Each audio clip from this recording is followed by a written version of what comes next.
Some of you may know or not know that in Spain the croqueta is probably the most quintessential tapas bar dish there is. Maybe croqueta, tortilla, patatas bravas and a few other things, but there's not many bars you go into where you can't get a croqueta. The most traditional type is probably jamon, that you see here, and it's made with offcuts from hams, legs of cured air-dried hams. Now obviously you're not necessarily going to have, this is Wales, not everyone has a ham knocking around their kitchen at home, so like bubble and squeak on a Monday in the UK, croquettes are the ultimate leftover dish for families in Spain. So you could make them with leftover roast beef, you could make them with bits of bacon, cheese, cauliflower, anything you want, anything you think of. If you are going to the supermarket, chorizo, something like that is great to go through a croquette. Obviously we're doing jamon. So we will start with the basics. I'll send you these if anyone wants them, the exact recipe later on if you contact me. But a great croquette is actually made with a bechamel sauce, not potato. So there are no potatoes in Spanish croquetas. Okay, so you're gonna need a block of butter, 250 grams. Okay, then you're gonna need 275 grams of diced ham. Okay, then we use, secret recipe at bar 44, not for much longer, a mix of milk which has been steeped in bay leaf. If you've got any leftover ham bones or anything like that, we infuse them with a ham bone as well. And you can see here nice jellified dark chicken stock, that's from the weekend.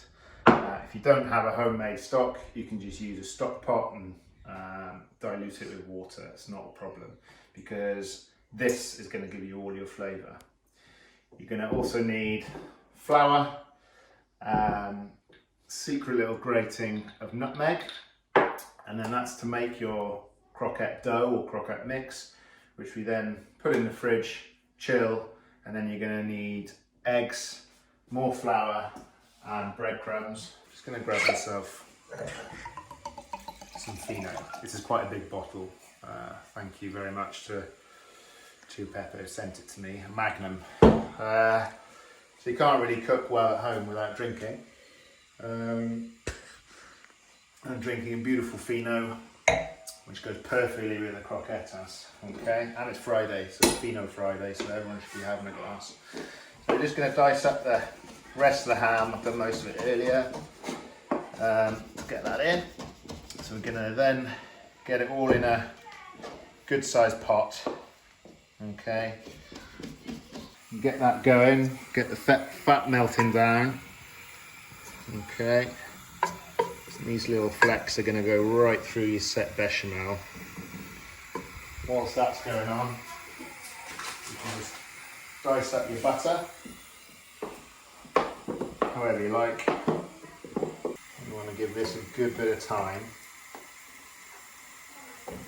to melt down and really get your flavours building. Like in any recipe, you're building flavours. Even though there's only a few ingredients in this recipe, every step's building flavour. Oh, that melted butter. So you've got sweetness, saltiness, savouriness, earthiness. You got nutty, oh goodness in there. Right. We'll slowly start adding our sifted flour, like you would a roux for any other recipe you're doing at home, a white sauce for lasagna, things like that. Once all this is mixed through, you've got to cook it out for a good, maybe 3 minutes. You don't want that raw flour taste in your croquette.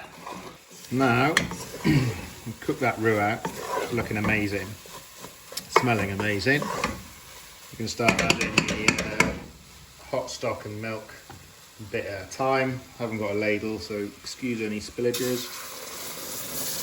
Turn that down. As with any roux-based sauce or recipe you're making, you'd never add anything cold to it, so it will split it. So you have to heat up your milk and stock and add it. So it's just almost to the boil. See, that's already been sucked up by that flour, butter and the ham. Lovely, gooey, soft, runny, hammy, creamy. Sorry. Do like to make these noises when I'm cooking and drinking sherry. You guys will know. So just add that grated the nutmeg I showed you earlier. That's going in there, and that's just going to add a little bit of lovely sweet spice to the mix. And when it's cooled down and fried, golden breadcrumbs, it's going to be really nice. So that now, just a lined tray that's going to be easy to work with later. Gorge. That's going to go in the fridge now once it's cooled for a good couple of hours. If you've got time, hello Rosie, overnight would be best. So you want it properly fridge cold. So I'm not going to roll them until that happens. So I'm going to see you in a few hours after I've had another fino. You've got your egg into your breadcrumbs. Always save one hand for the breadcrumbing bit, that's the trick, because otherwise you'll end up with two very messy hands. You'll be washing your hands every 2 minutes. Breaded half a dozen of each, save you all the boredom of doing the whole tray. They're now going in at 190 into olive oil. All the best things in life are fried in olive oil. It's a complete load of rubbish of people saying you can't fry in olive oil or even extra virgin olive oil. It's actually got a massively high burning point. So about 2 minutes, 3 minutes in there at 190.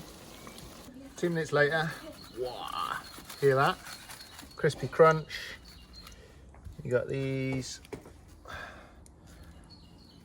not oblong, as I'm told, they're oval, because oblong is rectangular, and then you got those rounds. You can even see the ham flecks coming through. Really thin casing that's going to give you that crunch. So you just block them. A couple of ways you could do them. Sometimes we do special croquettes with different ingredients and we have little chefy fancy bits on. But really, if you're having a beer or a sherry, all you need is this. The odd fleck of salt maybe, but nah, I've got some in Welsh, lovely pale ale, and obviously a sherry, your croquetas, so good to go. Forgot, because I'm not used to video myself or people video me, the money shot. Look at the goo on that.